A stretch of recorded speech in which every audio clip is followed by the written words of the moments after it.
Everyone, my name is Nicholas Corsepius, and I am a chemistry instructor at Fresno City. I've chosen to develop in my sandbox my Chemistry 3A course. This is introductory chemistry. So I will be building my syllabus with simple syllabus, but different from an in-person class, I'll be very careful about specifying for students their level of participation, what's expected of them. Because it's an online course, it's kind of important to set that expectation early in terms of how often they should be participating and the types of participation when they're engaging in just watching videos versus doing quizzes on Canvas versus actually engaging in discussions with one another.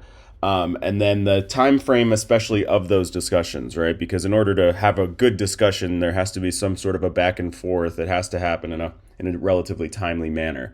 So just specifying all of that in the syllabus, as well as expectations on when they can expect grades back, how to get in contact with me, and then all the other boilerplate syllabus stuff, like how the course is going to be broken down points wise, and policies around missed exams and all that good stuff. This was my home, so that that portion I took away from part one, as well as just how to build buttons. The mechanics of how Canvas worked was kind of new to me. Previously, prior to going online, I had really just used Canvas to post documents to. I didn't make fancy pages with buttons and all that stuff. So those were my big takeaways for part one.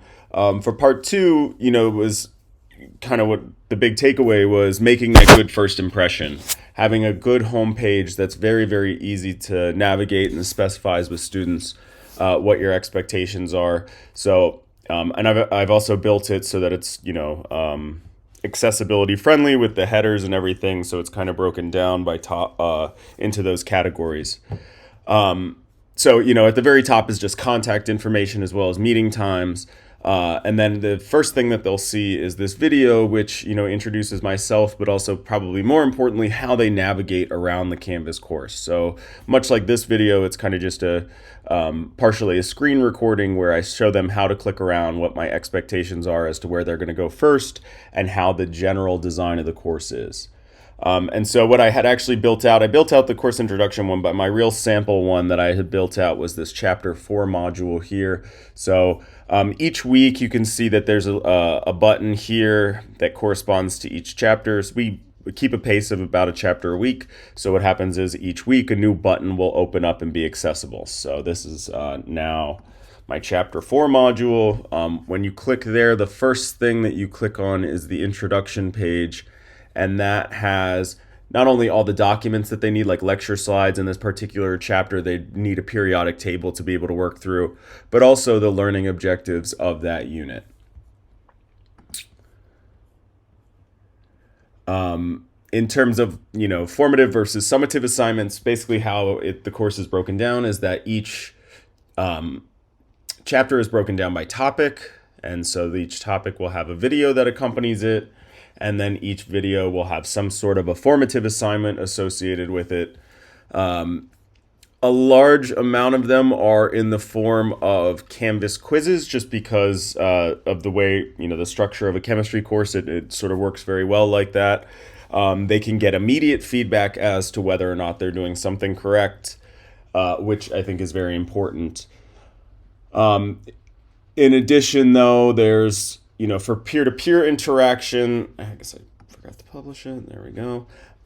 They do have challenge problems each week. This is one of the takeaways that I got also from this course was I've always had trouble integrating discussions into a chemistry course. It's not the most natural place, especially being online, like in the lab when there's equipment in front of you, it facilitates discussion a little bit more.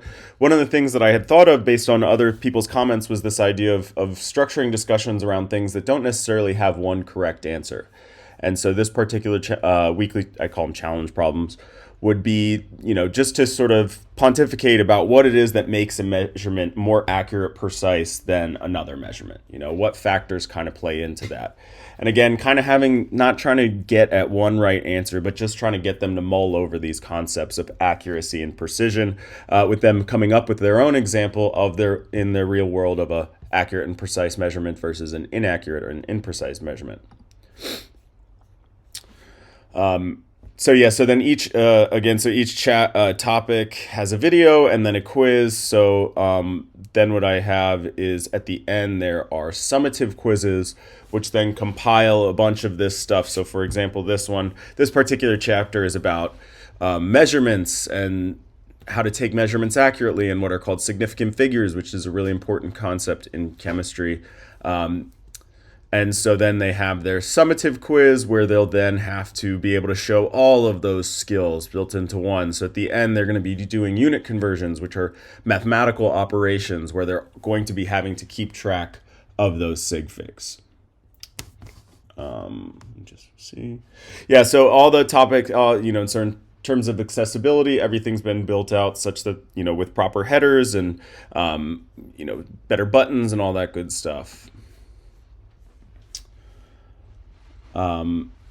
And so this is my online course here.